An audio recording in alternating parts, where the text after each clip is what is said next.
Hi everyone, welcome to Elite Tutorials. We make the best use of the available time by studying during this free time. If you're not a student of Elite Tutorials and want the images of the textbook, you may call us on 9699 599 299 and we shall mail it to you. Also, at the end of these video lectures, if you have any doubts, you can mark those doubts and we shall discuss the same in our live doubt solving lectures. Alright, now in this video, we are going to start with chapter number 3, Force and Pressure. ठीक है, और जो ये video हम start करने वाले जिस topic से, that is of course force क्या होता है. ठीक है, so we know force is a quantity, एक फिजिकल क्वांटिटी है जिसको पुश या पुल दोनों तरीके से एक्सर्ट किया जा सकता है. So force is basically a push और अ पुल विच happens between the due to the interaction between two objects. जब मैं एक ऑब्जेक्ट पर पुश करूं या एक ऑब्जेक्ट को पुल करूं तो मेरा इंटरेक्शन रहा, I am exchanging the contact, I am being in contact with that object. ठीक है, तो जब दो चीजें इंटरैक्ट करती हैं, when they are exchanging some values of force, ठीक है, पुश हो या पुल हो फर्क नहीं पड़ता है. तो जब दो चीजें इंटरैक्ट होती, जब दो चीजें कॉन्टैक्ट में आ रही है, कॉन्टैक्ट में ना भी अगर आए तो भी अगर दो चीजें इंटरैक्ट हो रही हैं तो हम पुश या पुल के जरिए फोर्स एक्सर्ट कर सकते हैं. ठीक है, so force is basically an act of push और pull that is due to the interaction between two objects. Force का जो एसआई यूनिट होता है वो है न्यूटन. ठीक है, फोर्स का एसआई यूनिट इज न्यूटन. अगर सिंबल लिखना है तो कैपिटल एन. सीजीएस यूनिट होता है डाइन, सिंबल में डी बाय एन. ठीक है, so the SI unit of force is newton, the CGS unit is dyne. Newton और डाइन में रिलेशन होता है 1 न्यूटन इज 10⁵ डाइन. ठीक है, ये ध्यान रखना है कि 1 न्यूटन द 10⁵ डाइन. फोर्स हम पुश या पुल दोनों तरीके से एक्सर्ट कर सकते हैं. SI unit newton, CGS dyne, और ये रिलेशन है 1 न्यूटन इज 10⁵ डाइन. ठीक है, so this was just about force होता क्या है. Now moving ahead with types of force. Force के अलग अलग टाइप होते हैं. ठीक है, एक होता है कॉन्टैक्ट फोर्स, एक होता है non contact force. Contact force का मतलब होता है वो फोर्स जिसको एक्सर्ट होने के लिए या जिसको एक्ट होने के लिए दो सरफेसेस का कॉन्टैक्ट में होना जरूरी है. तो जब दो सरफेस कॉन्टैक्ट में होंगे तभी जो फोर्स एक्ट होता है उसको हम कहते हैं कॉन्टैक्ट फोर्स. ठीक है, so with the forces which are exerted और which act only when the two surfaces are in contact are called contact forces. Example हो गया पुश या पुल वाला फोर्स, स्क्वीज करना कोई चीज को, देन फ्रिक्शनल फोर्स हो गया, टेंशन फोर्स हो गया, फोर्स ड्यू टू कोलिजन हो गया, नॉर्मल रिएक्शन है. तो ये सारे जो फोर्स हैं ये सब कांटेक्ट में आने के बाद ही एक्सर्ट होते हैं. बिना कांटेक्ट में आए ये फोर्स एक्सर्ट हो ही नहीं सकते हैं. ठीक है, so these are contact forces. Now there is another type of force which does not require और does not need a contact to be exerted. उसको हम कहते हैं नॉन कॉन्टैक्ट फोर्स. ठीक है, तो कुछ फोर्स ऐसे भी होते हैं जिनको दो सरफेस के बीच में कॉन्टैक्ट होना जरूरी नहीं है, बिना कॉन्टैक्ट हुए भी वो एक्सर्ट होते हैं, उनको हम कहते हैं नॉन कॉन्टैक्ट फोर्स. ठीक है, एग्जांपल है gravitational force, magnetic force, electrostatic force. तो ये सारे जो फोर्स हैं इनमें कॉन्टैक्ट होना जरूरी नहीं. फॉर एग्जाम्पल अगर मैं कोई ऑब्जेक्ट को रिलीज करता हूं यहां से तो अर्थ उसको पुल कर लेता है. अब अर्थ को इस ऑब्जेक्ट को खींचने के लिए अर्थ और इसमें कांटेक्ट होना जरूरी नहीं है, कितने भी दूर से हम छोड़ेंगे तो अर्थ उसको खींच ही लेता है. तो मतलब the gravitational force does not need a contact to be established between the two objects. बिना कांटेक्ट के भी फोर्सेस एक्ट होते हैं. इसको हम कहते हैं नॉन कांटेक्ट फोर्स. ठीक है, तो कांटेक्ट फोर्स वो होता है जब जो कांटेक्ट होने के बाद ही एक्सर्ट होगा, और नॉन कॉन्टैक्ट फोर्स वो है जिसको कॉन्टैक्ट की जरूरत नहीं होती है. ठीक है, so these are the two different kinds of forces. Now moving ahead with types of motion. अब मोशन के दो टाइप कौन से होते हैं हम वो डिस्कस कर रहे हैं. नाउ अब सपोज एक ऑब्जेक्ट है, अगर मैं उस पर फोर्स अप्लाई करूं तो of course it is going to move in a straight line. ठीक है, तो जैसे अब यहां पे एक ऑब्जेक्ट मैं लेता हूं. ठीक है, here is an object and apply and I am applying force on it. ठीक है, मैंने फोर्स अप्लाई किया ऐसे. ठीक है, so when I apply force what happens, the object will start to move in a straight line. तो object एक straight line में मूव करना स्टार्ट करेगा. तो जब हम ऑब्जेक्ट पर फोर्स अप्लाई करें और it begins to move in a straight line, वो मोशन को हम बोलते हैं ट्रांसलेशनल मोशन. ठीक है, तो जब ऑब्जेक्ट स्ट्रेट लाइन में मूव करता है उसको हम बोलते हैं ट्रांसलेशनल मोशन. तो अगर मैं इस ऑब्जेक्ट पर फोर्स अप्लाई करूंगा तो ये स्ट्रेट लाइन में ऐसे मूव करेगा. ठीक है, मतलब if I apply force on the object, object will move in a straight line. ठीक है, तो एक ही डायरेक्शन में मूव करेगा, तो उसको हम कहते हैं translational motion. This translational motion can also be termed as linear motion और रेक्टिलिनियर मोशन. दोनों में से कुछ भी चलेगा. Translational is something which is given in the book, ठीक है, तो हम ट्रांसलेशनल ही फॉलो करेंगे. तो when object is moving in a straight line in a single direction, उसको हम बोलते हैं ट्रांसलेशनल मोशन. ऑलराइट, नाउ अगर सपोज ये ऑब्जेक्ट को मैं किसी एक पॉइंट के अबाउट फिक्स कर दूं, इधर क्या हुआ कि ऑब्जेक्ट फ्री था मूव होने के लिए, मतलब हमने बस ऑब्जेक्ट को रखा, फोर्स अप्लाई किया, then it began to move. लेकिन अगर मैं इस ऑब्जेक्ट को किसी एक पॉइंट के अबाउट फिक्स कर देता हूं, suppose I fix this object at this point, मैंने इस ऑब्जेक्ट को इस पॉइंट के अबाउट फिक्स कर दिया, अब मैं फोर्स अप्लाई करूंगा तो ये ऑब्जेक्ट ऐसे मूव नहीं करेगा. It is not going to move in a straight line, instead it is going to rotate like this, ऐसे मूव करेगा. For example, if I show you with the help of this piece of cloth, I hope you will understand.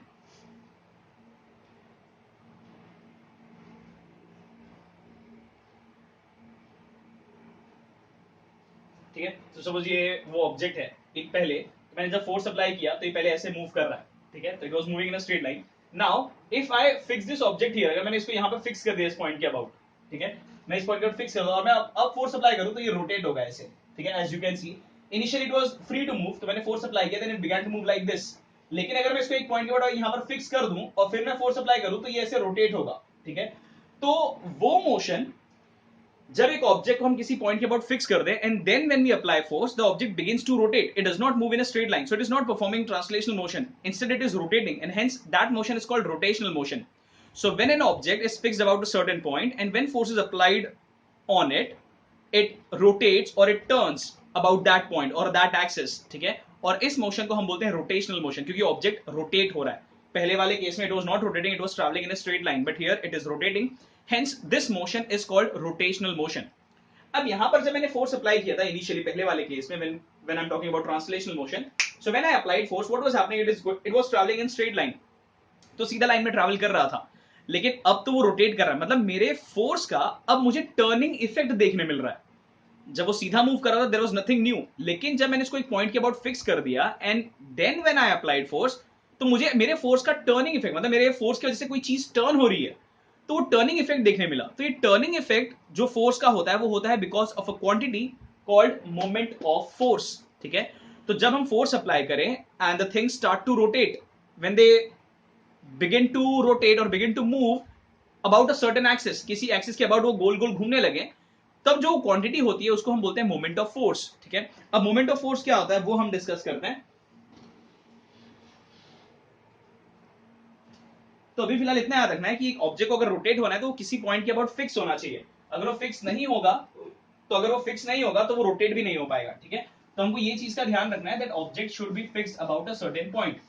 Now अब turning effect जो create करता है वो quantity को हम बोलते हैं मोमेंट ऑफ फोर्स. तो याद रखना है the moment of force is the turning effect of the force, मतलब फोर्स का टर्निंग इफेक्ट हमको दिखाता है, and due to which the object begins to rotate about a certain axis. अब एक इसका मतलब समझते क्या है.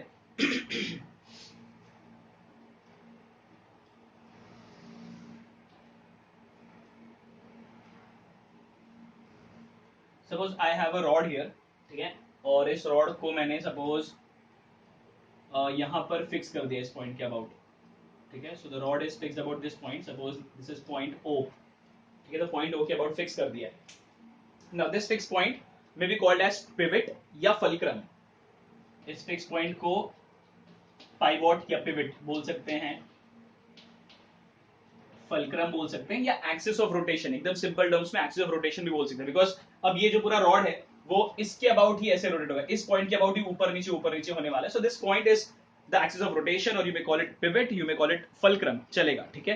Now suppose when I apply force here, मैं यहां पर फोर्स अप्लाई करता हूं ऐसे like this, I am applying force here, ठीक है. तो ये फोर्स मैंने अप्लाई किया है for example at point A. So I have applied force at point A and the rod is fixed about point O. तो अब जिस पॉइंट पे मैंने फोर्स अप्लाई किया है वहां से लेकर जो फिक्स्ड पॉइंट है उसके बीच के डिस्टेंस को मैं बोलता हूं d, ठीक है, small d. So this distance is small d. अब ये जो डिस्टेंस है ये परपेंडिकुलर डिस्टेंस है, एज यू कैन सी ये फोर्स ऐसा है, मतलब फोर्स ऐसा है और हमने डिस्टेंस ऐसे लिया है ये वाले चीज को, मतलब ये जो डिस्टेंस है वो तो ये परपेंडिकुलर है, you can see this perpendicular distance. तो ये फोर्स है और ये जो डिस्टेंस मैंने लिया दिस एंगल इज 90, ठीक है, 90 डिग्री है. सो एफ और डी हमने देख लिया. एफ है मैग्नीट्यूड ऑफ फोर्स, जितना फोर्स हमने अप्लाई किया है at point A, D is the perpendicular distance. You can see perpendicular कैसे है, तो मैं यहाँ पे ऐसे ड्रॉ नहीं कर सकता यहाँ पे, but here I have clearly shown. So D is the perpendicular distance between the force and the fixed point. तो D है फोर्स और फिक्स पॉइंट के बीच का परपेंडिकुलर डिस्टेंस, ठीक है। तो अब मोमेंट ऑफ फोर्स का जो फॉर्मूला है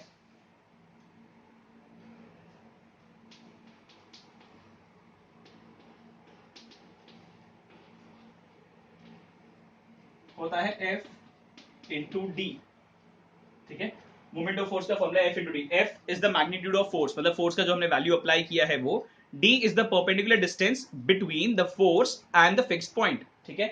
तो इन दोनों को मल्टीप्लाई करना है, ये F का जो भी वैल्यू है, of course it would be in newton and this D should be in metre, SI unit की बात करें तो याद रखना है मोमेंट ऑफ फोर्स का फॉर्मूला है F into D, force into that perpendicular distance. When we talk about the unit, तो फोर्स का यूनिट होता है न्यूटन, ठीक है। SI यूनिट की बात कर रहा हूं मैं, फोर्स का SI यूनिट न्यूटन होता है, डिस्टेंस का मीटर है तो इसका SI यूनिट है न्यूटन मीटर, ठीक है।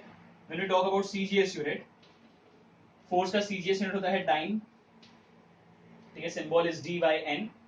डिस्टेंस का यूनिट होता है centimetre, so the unit is dyne centimetre.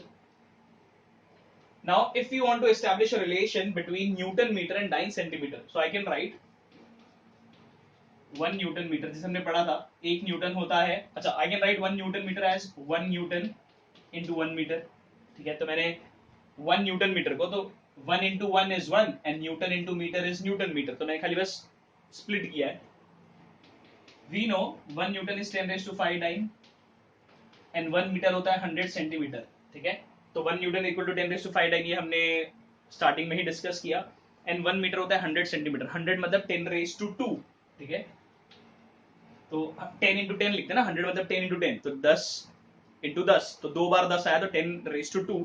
So when we add this power तो भी हमको मिलेगा 10⁵7 डाइन सेंटीमीटर, ठीक है। So we get 1 newton metre is 10⁵7 dyne centimetre, ठीक है। तो ये है मोमेंट ऑफ फोर्स का SI यूनिट, ये है मोमेंट ऑफ फोर्स का CGS यूनिट, और उनमें रिलेशन है 1 newton metre is 10⁵7 dyne centimetre. अब ये जो मोमेंट ऑफ फोर्स है ना, ये एक वेक्टर क्वांटिटी है। वेक्टर क्वांटिटी मतलब इसको डायरेक्शन भी बताना पड़ेगा हमको। मतलब अगर मैं फोर्स अप्लाई करूं तो हो सकता है ऑब्जेक्ट क्लॉकवाइज डायरेक्शन में घूमे या एंटी क्लॉकवाइज डायरेक्शन में घूमे, ठीक है। So we need to specify the direction also, कि अगर मैं फोर्स अप्लाई कर रहा हूं तो ऑब्जेक्ट कौन से डायरेक्शन में रोटेट हो रहा है वो मुझे बताना पड़ेगा, वरना सिर्फ मैं बोलूं ऑब्जेक्ट रोटेट हो रहा है, सो it is unclear whether the object is rotating in clockwise और एंटी क्लॉकवाइज डायरेक्शन। सो हमको डायरेक्शन भी बताना पड़ेगा। तो वेक्टर क्वांटिटीज वो होते हैं जिनको वैल्यू तो चाहिए ही। जैसे अगर मैं बोल रहा हूं 40 न्यूटन मीटर, तो 40 न्यूटन मीटर ये मैग्नीट्यूड है, ये नंबर है, इसमें डायरेक्शन बताना पड़ेगा। 40 न्यूटन मीटर क्लॉकवाइज मतलब 40 न्यूटन मीटर के मोमेंट ऑफ फोर्स है वो क्लॉकवाइज घूम रहा है, या 40 न्यूटन मीटर के मोमेंट ऑफ फोर्स से एंटी क्लॉकवाइज घूम रहा है। तो मैग्नीट्यूड मतलब 40 न्यूटन मीटर के साथ क्लॉकवाइज या एंटी क्लॉकवाइज वो भी बताना पड़ेगा। तो ऐसा क्वांटिटी जिनको मैग्नीट्यूड के साथ डायरेक्शन भी चाहिए होता है उसको हम बोलते हैं वेक्टर क्वांटिटी। तो ये जो मोमेंट ऑफ फोर्स है वो एक वेक्टर क्वांटिटी है, तो we need to specify the direction also. तो इसका डायरेक्शन कैसे स्पेसिफाई करेंगे, will just have a look.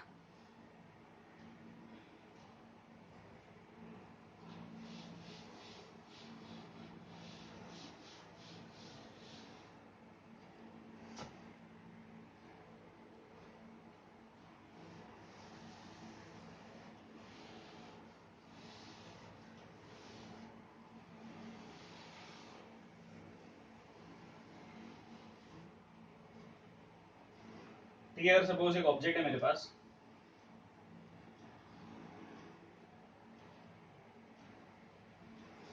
and it is kept on the floor like this। अगर सपोज मैंने उस पे फोर्स अप्लाई किया ऐसे पॉइंट ए पे, ठीक है, तो एक ऑब्जेक्ट है सर्कुलर स्पेरिकल ऑब्जेक्ट, कोई बॉल है सपोज, मैंने अगर फोर्स पॉइंट ए पे अप्लाई किया तो it is going to rotate in clockwise direction, तो ये ऑब्जेक्ट ऐसे घूमेगा, ठीक है। It is going to rotate in this manner, तो ये क्लॉकवाइज डायरेक्शन में घूमेगा। तो अगर मैंने सपोज ए पर अप्लाई नहीं किया, बी पर अप्लाई किया इधर, somehow if I make an arrangement and apply force at point B, और ये A वाला फोर्स नहीं है अभी, ठीक है। जब मैं ऐसे अप्लाई करूंगा तो ये जो ऑब्जेक्ट है ये ऐसे रोटेट करेगा एंटी क्लॉकवाइज डायरेक्शन में, तो in this case it will rotate anti clockwise. तो मतलब एक जगह मैंने फोर्स अप्लाई किया तो क्लॉकवाइज घूम रहा है, दूसरी जगह फोर्स अप्लाई किया तो एंटी क्लॉकवाइज घूम रहा है। तो हमको ये बताना पड़ेगा कि हमने जो फोर्स अप्लाई किया है जिससे टर्निंग इफेक्ट क्रिएट हुआ है, तो वो मोमेंट ऑफ फोर्स कौन से डायरेक्शन में, we need to specify the direction also, ठीक है। तो मोमेंट ऑफ फोर्स इसलिए एक वेक्टर क्वांटिटी है, तो जो हम फोर्स अप्लाई करते हैं, मोमेंट ऑफ फोर्स क्रिएट करते हैं, it can be of two different directions. एक होता है क्लॉकवाइज मोमेंट, जब हमारा फोर्स चीजों को क्लॉकवाइज डायरेक्शन में घुमाए, और एक होता है एंटी क्लॉकवाइज मोमेंट, जब हमारा फोर्स चीजों को एंटी क्लॉकवाइज डायरेक्शन में घुमाए। So there are two, clockwise and anti clockwise moment direction बताना पड़ेगा, hence moment of force is a vector quantity, ठीक है। Now will have a look at few examples जहां पर हम प्रैक्टिकल लाइफ में बहुत जगह हम ये मोमेंट ऑफ फोर्स यूज करते हैं। Now will just find out कि कैसे और कब काम आता है ये।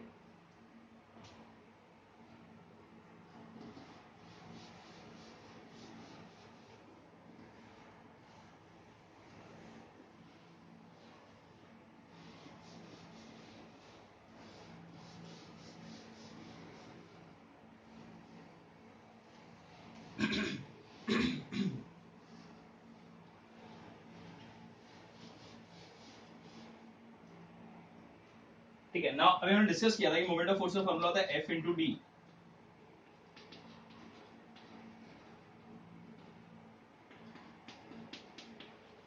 F है फोर्स, D है डिस्टेंस, ठीक है। तो अब मोमेंट ऑफ फोर्स जो है वो दो चीज पे डिपेंड करता है, फोर्स पे और डिस्टेंस पे।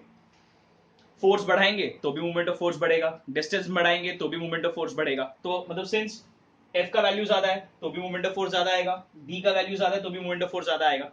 तो आइडियली मोमेंट ऑफ फोर्स दो चीज पे डिपेंड करता है, फोर्स एंड डिस्टेंस, दोनों को बढ़ाएंगे, दोनों की वजह से मोमेंट ऑफ फोर्स इंक्रीज होगा।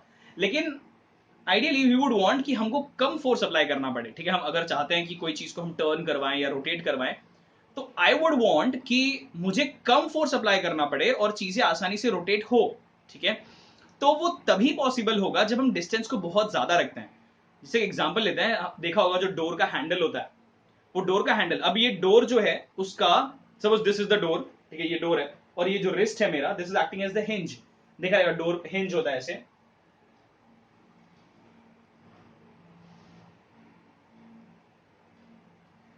Suppose this is that door, और यहाँ पे वैसे हिंज होता है जिसके अबाउट डोर फिक्स्ड होता है, ठीक है। और हैंडल है सपोज यहाँ पर, तो देखा रहेगा जो हैंडल होता है वो हिंज है। अभी ये हिंज है ना, ये फिक्स्ड एक्सिस ऑफ रोटेशन जैसा है, मतलब ये पूरा जो डोर है वो इसके अबाउट ऐसे घूमेगा। तो अगर ये वाला जो हिंज है ये रिस्ट जैसा है, तो ये डोर ऐसे ऐसे घूमेगा, ठीक है। तो this hinge is acting as the axis of rotation, और मैंने यहां फोर्स अप्लाई किया। तो मान लेते हैं यहां का जो डिस्टेंस है जहां मैंने फोर्स अप्लाई किया ये है 0.5 मीटर, 0.5 मीटर मतलब 50 सेंटीमीटर। तो देखा ही होगा कि जो हैंडल होता है वो हिंज से एकदम दूर, अभी हिंज यहां पर है और हैंडल एकदम दूसरे एंड पे। तो ये ऐसा क्यों रखते हैं, क्योंकि डिस्टेंस जब ज्यादा रहेगा ना तो हमको कम फोर्स अप्लाई करना पड़ेगा। फॉर एग्जाम्पल जैसे यहाँ पे 0.5 मीटर का डिस्टेंस है और सपोज मैंने फोर्स अप्लाई किया है 10 न्यूटन, ठीक है। तो मैंने फोर्स अप्लाई किया है 10 न्यूटन, डिस्टेंस है 0.5 मीटर। तो आई राइट जो मोमेंट ऑफ फोर्स कितना फॉर्म हो रहा है वो देखते हैं। तो मोमेंट ऑफ फोर्स, ये MOF नहीं लिखना है, हमको पूरा ही लिखना होता है, ठीक है। We are not suppose to write MOF। तो मोमेंट ऑफ फोर्स का फॉर्मूला है F इंटू डी। तो F का वैल्यू सपोज मैंने अप्लाई किया है 10 न्यूटन, और जो डिस्टेंस है वो है 0.5 मीटर। तो जब सॉल्व करेंगे तो आंसर आएगा 5 न्यूटन मीटर। मतलब 5 न्यूटन मीटर के मोमेंट ऑफ फोर्स से डोर ओपन हो रहा है, ठीक है। सो 5 न्यूटन मीटर का मोमेंट ऑफ फोर्स मेरे फोर्स ने क्रिएट किया और तब वो डोर रोटेट हुआ या डोर ओपन हुआ। अब अगर मान लेते सपोज ये हैंडल यहां नहीं होता, हैंडल हिंज के पास में थोड़ा, सपोज हैंडल इज हियर, नया पोजीशन ये है हैंडल का, which is at 0.2 metre, 20 centimetre पे। अगर मैं हैंडल को यहां से हटा के यहां लगा दूं हिंज के तरफ, ठीक है, तो हमको कितना फोर्स अप्लाई करना पड़ेगा वो अभी हम देखेंगे। तो मोमेंट ऑफ फोर्स कितना चाहिए था ओपन करने के लिए डोर को, 5 न्यूटन मीटर, ठीक है। तो मोमेंट ऑफ फोर्स का वैल्यू हमको पता है 5 न्यूटन मीटर चाहिए। नाउ फोर्स हम फाइंड करेंगे और डिस्टेंस अब कितना है 0.2 मीटर, ठीक है। तो इतना मोमेंट ऑफ फोर्स चाहिए डोर को ओपन करने के लिए, तो मैंने 5 लिख दिया, moment of force 5 newton metre. नया वाला फोर्स फाइंड करेंगे कि यहां पर कितना फोर्स लगाना पड़ेगा, और डिस्टेंस कम करके मैंने कर दिया 0.2 metre. I will take 0.2 here, तो 5 upon 0.2 is equals to F। 10 से मल्टीप्लाई कर दो दोनों तरफ, तो 50/2 is equals to F. F का वैल्यू आता है 25 न्यूटन। ठीक है, मतलब अगर हम जितना एक्सिस ऑफ रोटेशन, ये एक्सिस ऑफ रोटेशन है, जो हिंज है इसके अबाउट पूरा डोर ऐसे ओपन हो रहा है, तो this hinge is acting as the axis of rotation. तो हम फोर्स जितना एक्सिस ऑफ रोटेशन के पास में लगाएंगे उतना ज्यादा फोर्स अप्लाई करना पड़ेगा। Now as you can see, अगर जब मैंने 0.5 मीटर पे फोर्स अप्लाई किया तो सिर्फ 10 न्यूटन अप्लाई करना पड़ रहा था, लेकिन यही 0.2 मीटर पे अप्लाई करूं तो 25 न्यूटन अप्लाई करना पड़ रहा है। मतलब जितना हम एक्सिस ऑफ रोटेशन के पास में फोर्स अप्लाई करेंगे ज्यादा फोर्स अप्लाई करना पड़ेगा। लेकिन अगर मैं बहुत ज्यादा दूर अप्लाई करूं, if I apply force at a greater distance, ठीक है, from the axis of rotation, तो अगर ये d का वैल्यू ज्यादा है, डिस्टेंस अगर ज्यादा है, तो कम फोर्स में भी चीजें रोटेट होंगी। तो हम हमेशा यही चाहेंगे कि जो हम फोर्स अप्लाई कर रहे हैं वो एकदम कम से कम हो, और फोर्स को कम रखने के लिए हमको डिस्टेंस ज्यादा रखना पड़ेगा। तो जब कभी हम चीजों को रोटेट करवाना चाहते हैं, हम चाहते हैं कि ऑब्जेक्ट रोटेट हो, मूव हो, तो हम हमेशा फोर्स एक्सिस ऑफ रोटेशन से दूर अप्लाई करेंगे। क्यों? अगर डी ज्यादा रहेगा तो कम फोर्स में भी चीजें आसानी से रोटेट होंगी, लेकिन अगर तुम डी कम कर दोगे, डिस्टेंस कम कर दोगे, तो रोटेट होगा लेकिन बहुत ज्यादा मेहनत करना पड़ेगा, which we of course don't want. ठीक है, हम क्यों ज्यादा मेहनत करें? तो इसलिए देखा रहेगा कि जो डोर पे हैंडल होता है that is at the other and, hinge से एकदम दूर होता है, ताकि थोड़ा भी फोर्स अप्लाई करो तो it can easily rotate and the door can be open और क्लोज क्वाइट इजीली। तो कम मेहनत में भी वो क्यों पॉसिबल हो पाता है? बिकॉज फोर्स का वैल्यू कम है, क्योंकि डी का वैल्यू हमने ज्यादा रखा है। तो हमको बस यही ध्यान देना है, जब भी हम मोमेंट ऑफ फोर्स क्रिएट करेंगे चीजों को रोटेट करवाने के लिए, we would want the distance to be as large as possible. ठीक है, डिस्टेंस जितना ज्यादा होगा, फोर्स का वैल्यू कम भी करके उतना मोमेंट ऑफ फोर्स आ जाएगा। तो हम डिस्टेंस ज्यादा रखेंगे, फोर्स का वैल्यू तभी कम हो पाएगा। ठीक है, ऐसे और भी कुछ एग्जांपल्स है, जैसे एक तो डोर का हो गया, फिर एक स्पैनर होता है, स्पैनर का भी डिस्कस करना है।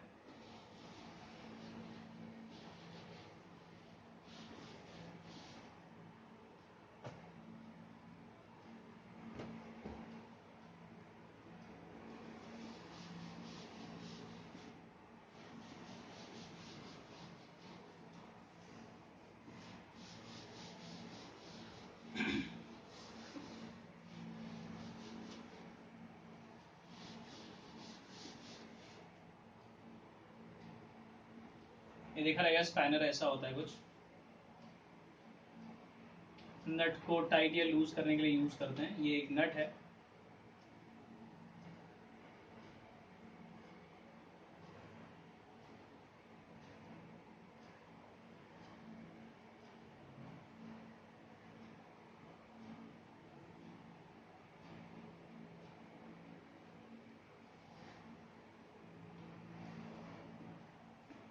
ठीक है, तो ये स्पैनर है। ठीक है, और ये तो अंदर वो नट है जिसको हम टाइट या लूज कर सकते हैं। तो ये नट को टाइट या लूज करने के लिए भी हम फोर्स, अभी ये जब हम इसको टाइट करेंगे या लूज करेंगे, तो ये पूरा चीज, ये पूरा सेटअप है वो इस पॉइंट के अबाउट घूमेगा, नट के सेंटर पे। तो मतलब जो एक्सिस ऑफ रोटेशन है वो ये वाला पार्ट है, नट का सेंटर। ठीक है, उसके अबाउट पूरी चीजें ऐसे घूमेगी। टाइट हो रहा होगा तो ये ऐसे घूमेगा क्लॉकवाइज, लूज हो रहा होगा तो एंटी क्लॉकवाइज घूमेगा। तो हम फोर्स ना यहाँ पर अप्लाई करेंगे एकदम दूर, क्योंकि जब मैं फोर्स, अभी ये एक्सिस ऑफ रोटेशन है, मैं दूर फोर्स अप्लाई करूंगा, डिस्टेंस ज्यादा है, तो कम फोर्स में भी आसानी से ये टाइट और लूज हो सकता है। लेकिन अगर सपोज मैं फोर्स यहां अप्लाई करूं, एग्जांपल, तो ये डिस्टेंस तो बहुत कम है, डिस्टेंस कम होने से बहुत ज्यादा मेहनत करना पड़ेगा। ठीक है, या फिर अगर मैं सेमी डायरेक्शन में बनाऊं, at point A and point B, point A पे भी टाइट होगा लेकिन बहुत ज्यादा हमको फोर्स अप्लाई करना पड़ेगा, क्योंकि डिस्टेंस काफी कम है। डिस्टेंस कम है तो फोर्स को ज्यादा करना पड़ेगा, तभी मोमेंट ऑफ फोर्स ज्यादा आएगा। यहाँ पे डिस्टेंस ऑलरेडी ज्यादा है, तो कम फोर्स में भी मोमेंट ऑफ फोर्स क्रिएट हो पाएगा। इसलिए हम जब फोर्स अप्लाई करते हैं स्पैनर पे, एकदम दूर पकड़ के इसको मूव करवाते हैं, ना कि इधर पकड़ के। दूर पकड़ेंगे तो कम फोर्स में भी चीजें आसानी से रोटेट होंगी। ठीक है, तो ये एक और एग्जांपल है। Then there is the handle of the floor grinder. ठीक है, जो व्हीट फ्लोर होता है, जो भी आटा, वो चक्की जो पीसते हैं काइंड ऑफ, वो तो उसमें भी ऐसा ही होता है। This is that circular setup. ठीक है,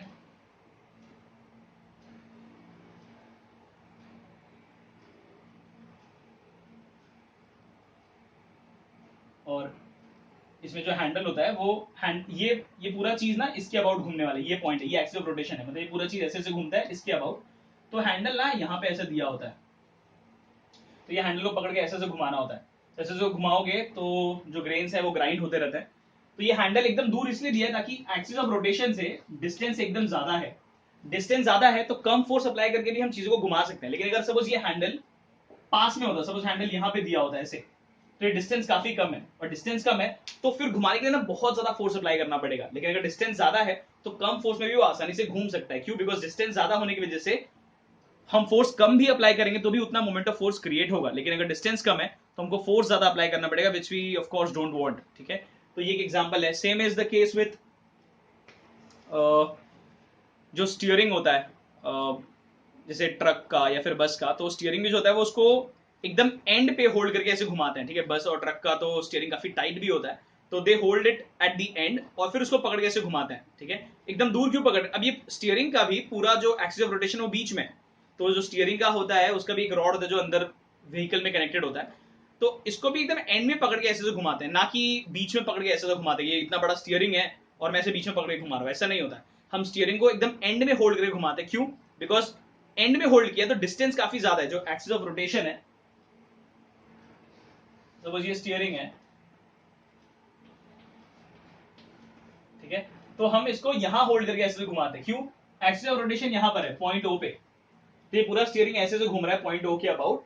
तो जब एकदम दूर होल्ड करता हूं तो डिस्टेंस काफी ज्यादा है, और डिस्टेंस ज्यादा है तो आसानी से वो घूमेगा। लेकिन अगर सपोज मैं अंदर होल्ड करूं, यहां पे कहीं पे ऐसे अंदर पकड़ लू ऐसे, तो अंदर भी घूमेगा लेकिन बहुत ज्यादा फोर्स अप्लाई करना पड़ेगा। क्यों? बिकॉज हमने डिस्टेंस कम कर दिया, so we need to increase force so as to create that moment of force. ठीक है, तो इसलिए हम एकदम दूर फोर्स अप्लाई करते हैं ताकि डिस्टेंस ज्यादा रहे तो कम फोर्स में भी आसानी से वो घूमेगा। And same thing is with the bicycle pedal also.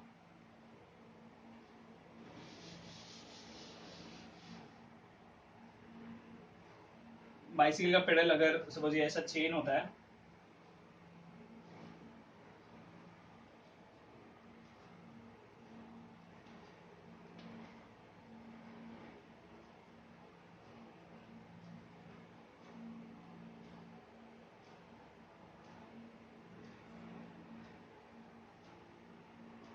And यहाँ से वो चेन पास होता है पीछे,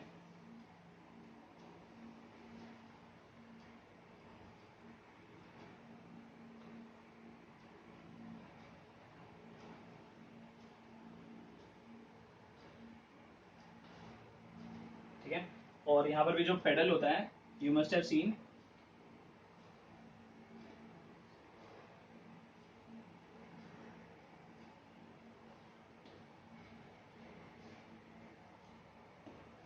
फिर ये पीछे के साइड है, तो पीछे की साइड में डॉटेड लाइन से बना रहा हूँ, मतलब मैं इसके बीच में तो बना नहीं सकता, तो यहाँ से मैं डॉटेड लाइन से बनाता हूँ और फिर यहाँ से विजिबल रहेगा वो।